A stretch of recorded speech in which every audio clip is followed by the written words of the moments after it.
ہم سے یار غار کی کچھ بات کر، ہم سے یار غار کی کچھ بات کر، ہم سے یار غار کی کچھ بات کر،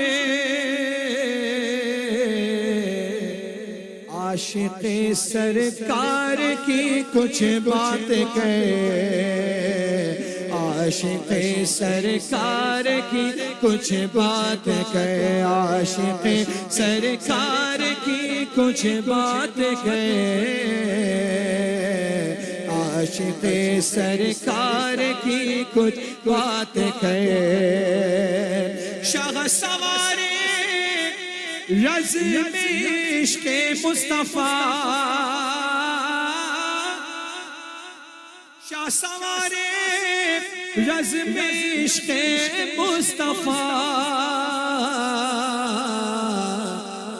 یعنی یار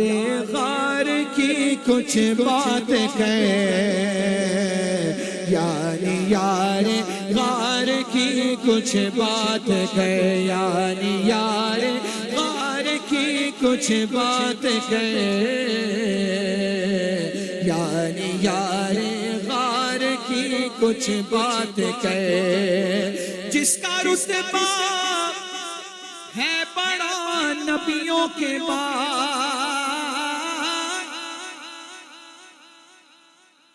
آپ جمعے کے خطبے میں پڑھتے ہیں نا، بعض الانبیاء بالتحقیق، کس کی ذات ہے؟ کبھی ترجمہ تو پڑھیں اس خطبہ اعلیٰ حضرت کا، اتنا خوبصورت ترجمہ ہے، یقین کریں کہ آپ کا دل باغ باغ ہو جائے گا۔ لوگوں کو لگتا ہے اتنے مشکل الفاظ کیا ہیں، لیکن کبھی آپ علماء سے پوچھیں تو حقیقت میں اہل سنت کا عقیدہ اس طرح بیان ہوتا ہے۔ کہو سبحان اللہ۔ اسی کی ترجمانی شاعر کر رہے ہیں، جس کا رتبہ ہے بڑا نبیوں کے بعد، اس بڑی سرکار کی کچھ بات کر،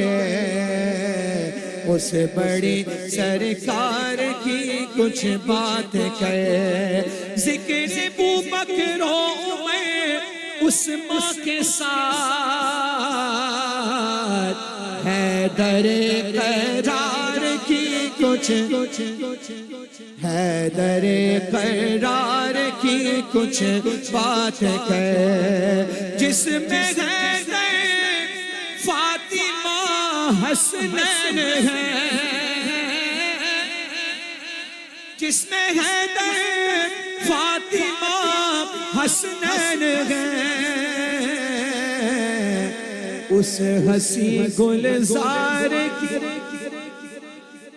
اس ہنسی گلزار کی